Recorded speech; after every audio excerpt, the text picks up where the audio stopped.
Ke spesial Road to Ruang Muda 2. Ada Ruang Muda. Berarti kayak martabak ya, ada spesialnya. Oh mantap, kita itu memang harus seperti itu. Tujuan kami sini mengundang kakak-kakak semua nih. Disclaimer teman-teman nih. Abang-abang ini bukan orang biasa ini. Abang-abang ini adalah orang-orang yang sudah sangat berpengalaman, sudah sangat khatam gitu dalam dunia peraktivisan di dalam kampus gitu teman-teman semua. Ya. Oke, gimana? Kita kayak kabar-kabar dulu lah gitu. Kan kita udah lama gak ketemu nih Bang ya. Udah sekitar 3 bulan kita ketemu. Bang Ganteng gimana Bang? Gimana Bang? Sehat. Bang, gimana? Sehat. Skripsi gimana Bang? Ya gitu. Ini forum apa ini? Oh siap. Kami ingin pergi dari sini. Oh iya, enggak. Sebenarnya abang-abang yang luar biasa ini saya tahu abang-abang kan sibuk dan sebagainya. Tapi ini karena permintaan teman-teman maba di luar sana gitu, teman-teman calon maba atau maba yang sudah masuk di Undram gitu. Mereka itu masih abu-abu gitu masalah BEM nih. Mereka abu-abu. Bukan, mereka yang abu-abu. Ya transisi dari masa putih abu-abu. Nah itu. Ke masa FT. Nah, kelihatan teman-teman kan? Mana yang cerdas dan mana yang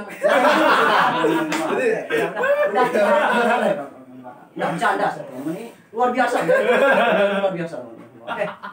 Untuk perkenalan mau kenalan sendiri atau dikenalin? Oh, dikenalin sendiri aja. Kan udah gede juga. Kan itu perutnya tuh gede.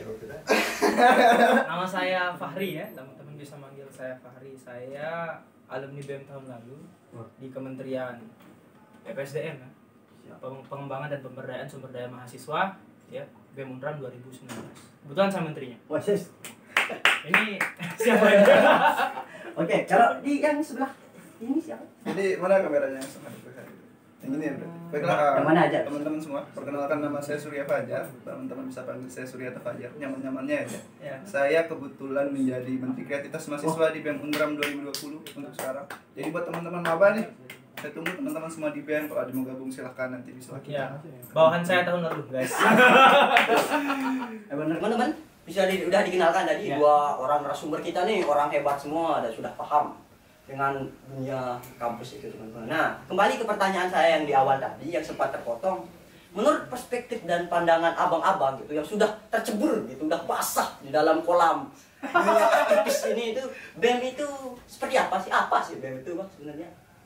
Silakan. Mungkin yang kami kan bisa dibilang agak kurang pengalaman ya. Mungkin Bang Fahri yang mungkin tahun lalu menjadi menteri dan sebagainya. Sebenarnya pengetahuan terkini didahulukan tapi nggak apa-apa. Oke, yang tua dan juga kita respect banget Ya, kita sebagai anak muda kan kaum muda itu kita sangat karena yang jatuh belum Jadi gini ya, BEM kan singkatan dari Badan Eksekutif Mahasiswa. Eksekutif Mahasiswa. Siap. Berarti BEM ini adalah badan di mana tempat mahasiswa itu bergerak. Nah, jadi karena mungkin bahasanya gerak, orang-orang konotasinya lebih ke demo dan seterusnya. Padahal gerak itu tidak sesempit itu ditafsirkan di BEM. Jadi BEM itu tempat mahasiswa bergerak di dalam di dalam minat dan bakatnya masing-masing. Dan khususnya BEM ini merupakan lembaga yang memang tidak bisa jauh dari yang namanya kebijakan kampus. Nah, sehingga BEM di dalam struktur kemahasiswaan itu merupakan lembaga yang paling tinggi. Kalau BEM Undram berarti lembaga paling tinggi di Undram. Kemudian kalau BEM fakultas adalah lembaga yang paling tinggi di fakultas. Lembaga kemahasiswaan ya, bukan lembaga. Ya dekan lebih tinggi gitu. Selain itu, BEM juga memiliki fungsi sebagai organisasi yang mengakomodir, yang mengatur yang istilahnya membuat komunikasi lancar antar unit-unit organisasi yang ada di bawahnya. Misalnya kalau BEM Undram, mereka yang mengatur bagaimana komunikasi antar unit kegiatan di Universitas Mataram seperti UKM Prima misalnya, kan itu jangan sebut satu aja, sebut semua. Ya UKM Prima dan seterusnya. Promosi terus. Acara podcast saya tercemar. Kita berusaha. Itu aja. Nanti kita lanjut. Ini mungkin saudara sudah ada pandangan sebagai yang baru lah gitu kan. Ya, pemikiran lawas gitu kan udah. Ini kan pemikiran lawas gitu. Ayo, pemikiran terkini gimana? Pemikiran baru. Lagi nih mungkin kalau dari saya, seperti apa sih BEM itu? Jadi BEM merupakan itu lembaga di mana teman-teman mahasiswa itu bisa menyempatkan pemikiran dan kontribusinya dalam hal kemahasiswaan. Teman-teman itu bisa mendapatkan banyak sekali pengalaman di BEM. Mungkin di BEM itu banyak yang berpikiran nih buat teman-teman maba dan sebagainya. Mungkin BEM sama seperti OSIS. Ya. Kalian salah. BEM itu beda dengan OSIS.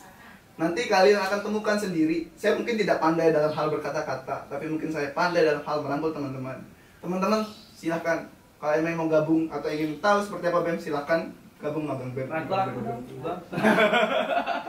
Oke, luar biasa sekali jawabannya. Tapi dari kedua jawaban abang-abang tadi itu belum ada saya temukan garis merahnya gitu, benang merahnya gitu istilahnya yang bisa benar-benar menggambarkan BEM itu seperti apa gitu. Karena tadi dijelaskan cuma organisasi yang sebuah organisasi advokasi lah gitu ya. Memang advokasi kan semua suara-suara masyarakat, suara-suara mahasiswa dan sebagainya gitu kan. Iya. Hanya jatuh seperti itu. Tapi konotasi di masyarakat itu kan seperti ini. BEM itu adalah organisasi yang cuma istilahnya mengerjakan event kampus.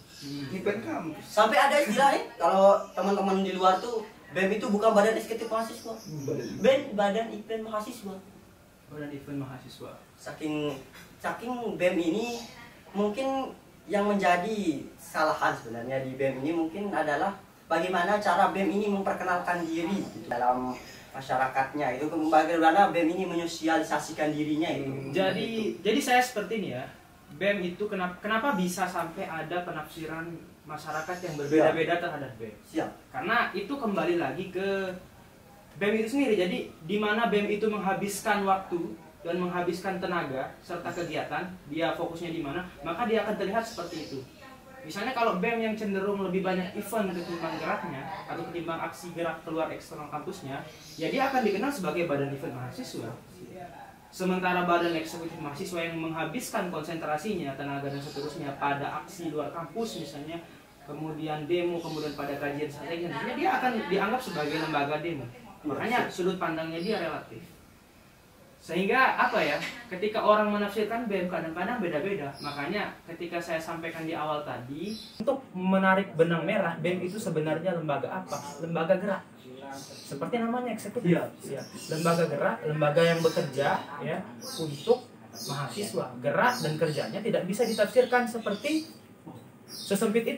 Ya, jadi dia karena peran mahasiswa kan seperti ini. BEM ini kan sebenarnya lembaga yang merepresentasikan 4 fungsi mahasiswa. Mahasiswa kan punya 4 fungsi. Teman-teman, ini sekedar info ya. Mahasiswa memiliki 4 fungsi. Yang pertama itu sebagai yang paling familiar adalah agent of change. Jadi adalah agen perubahan. Perubahan kan tidak mesti hanya lewat penemuan baru kan, tidak mesti hanya lewat kegiatan program. Perubahan juga ya dari aktivitas-aktivitas yang sifatnya ekstra parlementer, aksi, kemudian kajian, audiensi kan. Indonesia berubah dari zaman Orde Lama ke Orde Baru kan aksi juga. Zaman otoriter ke zaman reformasi ya aksi juga. Jadi ya seperti itu dia. Kemudian yang kedua, tugas mahasiswa adalah sebagai selain agent of change adalah agent of control. Ya, sebagai gerakan, sebagai orang elemen masyarakat yang bertugas untuk mengontrol ya bagaimana caranya supaya nilai-nilai di dalam masyarakat kita itu tetap terjaga. Misalnya kayak BEM yang membuat sikap tentang kalau tahun lalu ya misalnya kayak polisi harus netral atau dilarang adanya kampanye gelap pada saat pemilihan gubernur. Itu kan salah satu bentuk BEM untuk menjaga kultur masyarakat Indonesia yang jujur di dalam menghadapi suatu kontestasi politik atau aktivitas politik tahunan.